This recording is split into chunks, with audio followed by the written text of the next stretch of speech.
So good morning. So in the previous video we discussed about the security and different types of security systems, steganography, watermarking, and cryptography we discussed.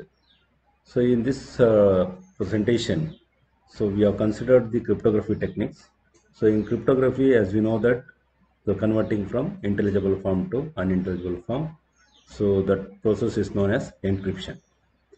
So encryption can also be defined as modification of the data in such a way that its content can be reconstructed only by the legal recipient. Okay. So generally there are three types of encryption. One is data encryption, audio encryption, and image encryption. So data encryption is the process of converting from text information into the distorted form. So in the data encryption, we have considered the input as data. In audio encryption is similar to the data, but here we have considered the input as audio. So it's a process of converting speech information into distorted form.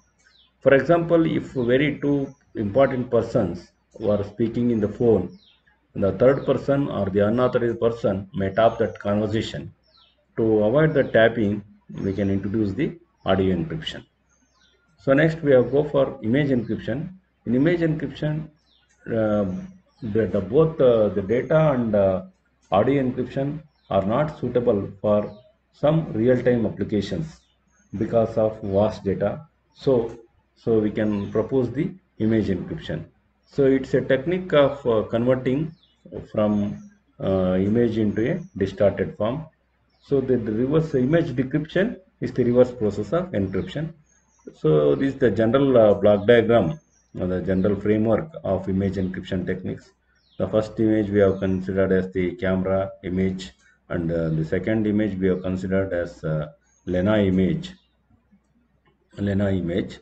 So here we can, first image. So plain image is converted into cipher image with the encryption process and the encryption key, and we can get back the original image or the decrypted image.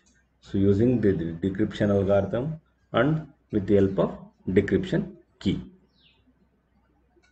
So we have to move on to the different image encryption techniques. So it can be classified different techniques. So in this we can classify it as optical encryption, spatial domain encryption, transform domain, and compressive sensing. Okay. So we have spatial domain based image encryption techniques. So in the term spatial domain refers to the image plane itself, which is direct manipulation of pixels. And also spatial domain based techniques are those techniques which are directly applied on these pixels. So one of the example we have considered here as Chotic map based image encryption technique. So in this block diagram, so we have the plain image and the encrypted image. So in between the plain image and encrypted image, we are used confusion and the diffusion and key generator. Okay. So in this confusion block, where high correlation among adjacent pixels in the plain image get reduced by changing the positions of plain image pixels. The diffusion block, every pixels in the confusion stage or image or get altered to produce the encrypted image or the ciphered image.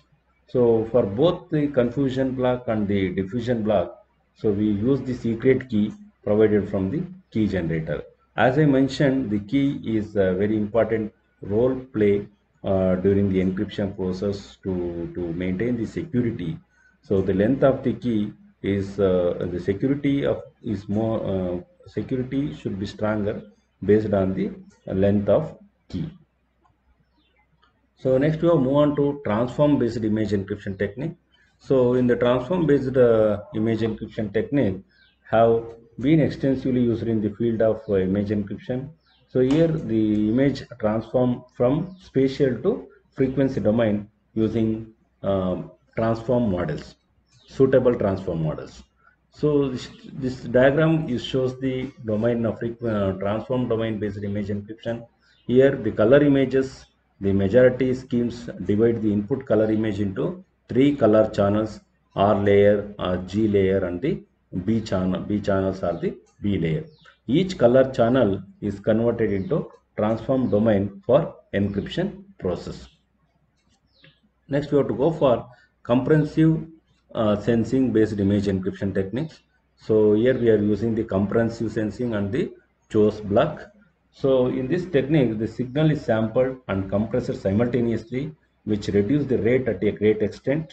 And comprehensive sensing theory asserts that one can recover certain signals and images from samples or measurements than the traditional techniques. In image encryption techniques, comprehensive sensing has been significant contribution because encryption and compression can be applied at the same time to protect the sensitive messages with storage reduction. So next we will move on to optical image encryption techniques. In optical image encryption techniques have been extensively used in the field of image cryptography because of their faster computational speed and parallel processing the information storage in different dimensions. So the most important optical encryption technique is double random phase encoding, DRPE. It has opened new fields in research in optical image and signal processing. So generally, we have discussed the four types of different encryption methods. So next we will move on to encryption types, image encryption types. So there are two types of image encryption. One is fully layered image encryption and another one is partial image encryption. So here we can observe the fully layered image encryption. The LANA is going to be encrypted fully with some encryption operation. So the fully layered image encryption scheme is appropriate when the transmission of the content is unrestricted and also the execution time is very low here. The limitations of fully layered schemes are high transmission rate and the restricted bandwidth. So we have partial image encryption. So as we know that the partial image, the name indicates that, so it is going to be encrypt only the part of the data. So the basic principle of partial encryption is to encrypt key portion of messages with smaller amount of visual projection utilization, but at the same time data should be encrypted in order to protect the data satisfactorily. Partial image encryption is an algorithm that encrypts only a part of the data. In medical and satellite image applications, the small amount of encryption is enough to secure image instead of complete encryption. So this way of encryption leads to partial encryption. So one of the main use of this algorithm in the medical field, so if the doctors are consulting the other doctors in abroad, so this algorithm can really help those people.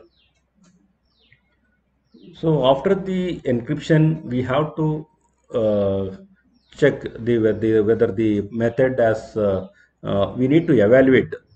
We need to evaluate the proposed method. So using some different parameters. So we have mean square error, peak signal to noise ratio, number of pixels change rate, and unified average changing intensity, and universal image quality index, and structural similarity index measure. So first one we have mean square error. So the mean square error is calculated between the original image and the encrypted image obtained from the proposed system, which gives average square difference between the original and encrypted image. And mathematically MSE can be defined using this equation. Here m comma n is the total row and total column of image, and org of I comma j is the original input image, and enc of I comma j is the encrypted image. So next we have to go for peak signal to noise ratio. The peak signal to noise ratio is inversely proportional to mean square error, and it reflects the ciphering quality, and MSE is more, PSNR is less, and vice versa. So this can be calculated using this equation. Next we have number of pixels change rate, NPCR, and unified average changing intensity. So where number of pixels change rate is generally calculated between the original input image and the encrypted image, where the number of pixels change rate NPCR indicates how many pixels in the original image changes with respect to the encrypted image. Higher the NPCR, the greater the security and more will be the encryption. So mathematically NPCR can be defined using this equation. So unified average changing intensity, which is inversely related to number of pixels change rate, and unified average changing intensity gives average changing intensity values in the original image. So next we have universal image quality index. So in universal image quality index, where indicates that the structural similarity between two images, it lies between -1, 1 and the value closer to the 1 and greater similarity in the images. So mathematically it can be defined universal image quality index UIQ of x comma y is equal to, so that equation will come. Here they where mu x, mu y, rho x, rho y and rho xy are the mean of x and y, and variance x and y and the covariance of x and y respectively. So next we have one more parameter, structural similarity index measure, SSIM. So here structural similarity index measure is the extended version of the universal image quality index. It lies between the -1, 1 and the value closer to 1, the greater similarity in the images. So finally, we can conclude that with respect to parameters, the mean square error is high, the amount of encryption is more. If the peak signal to noise ratio is less, the amount of encryption is more.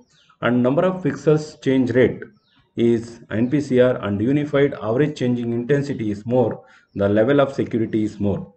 The universal image quality index and structural similarity index measure is less, amount of encryption is more.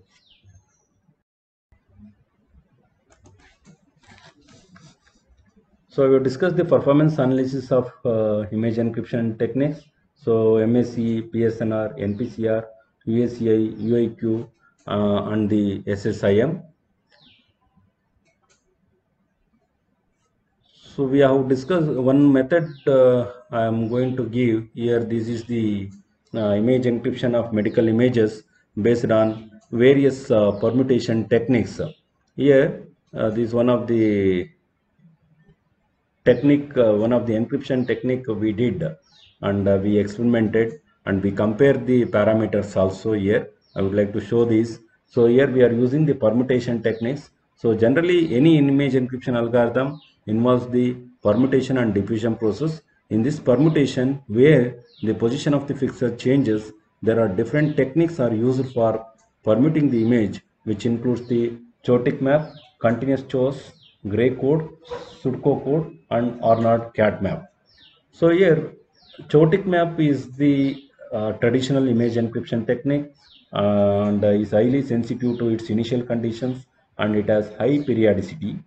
And continuous choice is another system used for generating the random sequence in the continuous choice system. And we are using the gray code also here. The gray code is technique and is more permutation, more effective permutation method, and here shuffling the original image using gray code. And firstly, image has to be converted into a row array of pixels.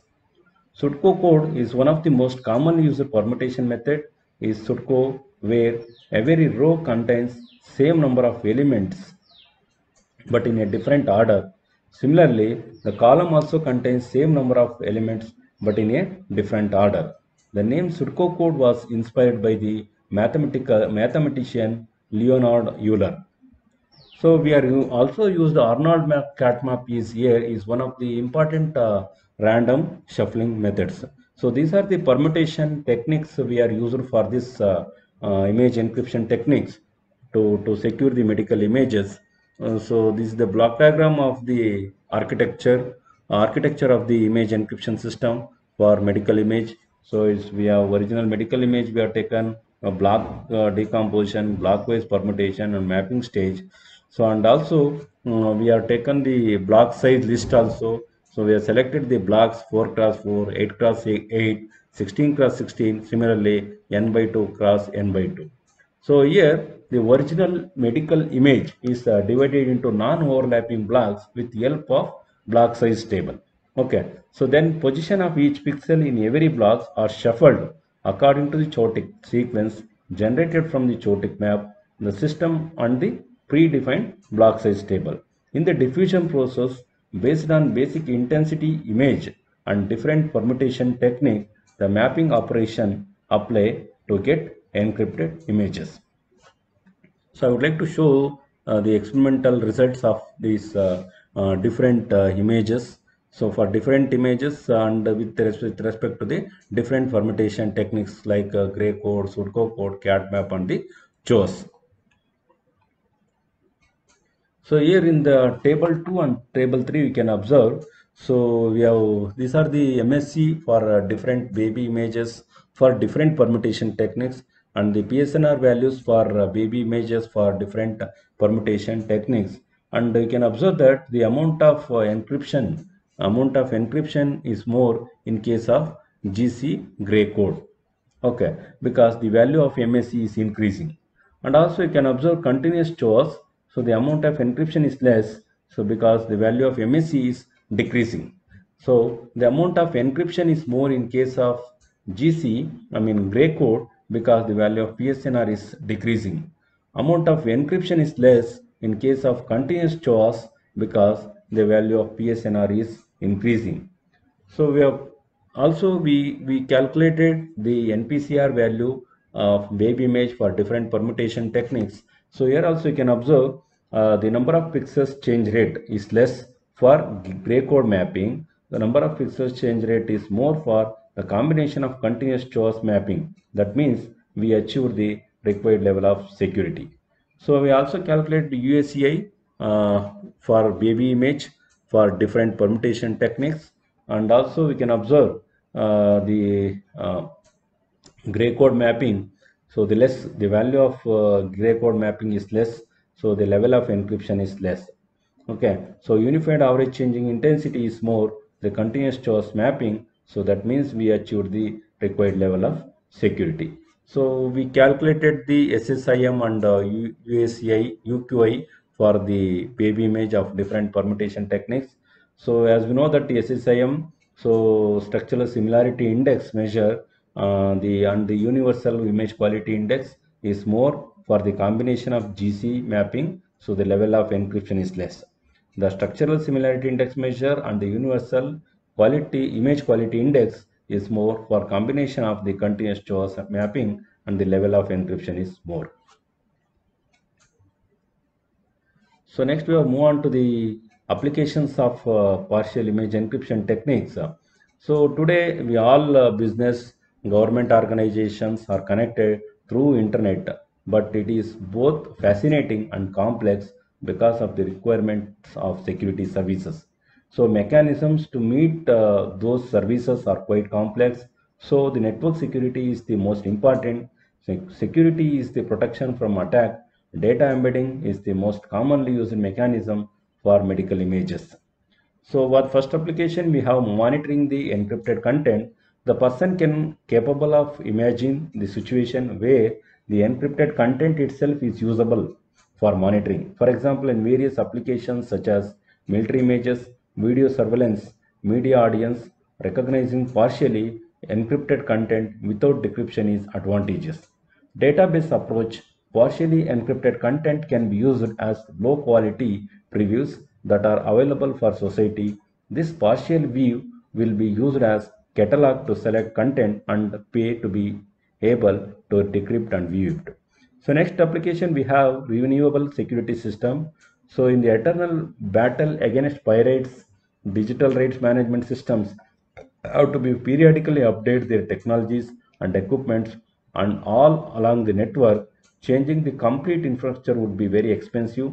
Partial encryption technique is used to avoid the burden of making changes to the entire system, so as to reduce the computational difficulties in the process. This method is less expensive and can be easily and economically updated. So we have another application, mobile communication. Mobile phones and other mobile terminals are more and more used for multimedia communications like voice, image, video, but still require copyright protection and access control. Their moderate resolution, computational power, and limited battery life is imposed to make an effort in reducing the encryption computational complexity to save battery life, silicon area, and cost. It is not necessary to encrypt the whole data. It would be enough to degrade the content quality so that the people would prefer to buy full quality version. So next we have one more application, transcodability, scalability of the encrypted content. These are very desirable properties in image and video communication. Algorithms must have an important features to decompress and recompress at a lower bitrate at intermediate routers along the transmission channel. When the content is fully encrypted, decryption, decompression, and recompression at lower bitrate and re-encryption are needed at intermediate routers. It may also cause important transmission delays and defeat the security of systems since access to the encryption key is needed at the network nodes. So partial encryption could be a good solution for this problem. Encrypting a small fraction of content while sending the remainder allows transcodability and also scalability without accessing the encryption keys. The basic part is sent in the clear, while encrypting the enhancement part is sent to only the authorized users who paid to access the full quality content. The future directions of this security is the development of an efficient image security techniques is still open area research, and existing image encryption technique is suffer from various issues such as poor computation speed, security flows, and parameter tuning. And also there is possibility to combine both encryption and compression technique for better efficiency. And also the parallel processing in encryption can be used to improve the computational speed. And image encryption scheme we generally used here is in our method scrambling the pixel position and pixel manipulation technique. Sometimes we have combined both for the better efficient encryption technique. And also future it will be help that widespread schemes be developed to encrypt the video sequences partially. And we can also use FPGA implementation for the partial image encryption method for the real-time applications. So future work can be done in way to combine the cryptography and steganography technique to provide a secure way to the confidential data. Thank you.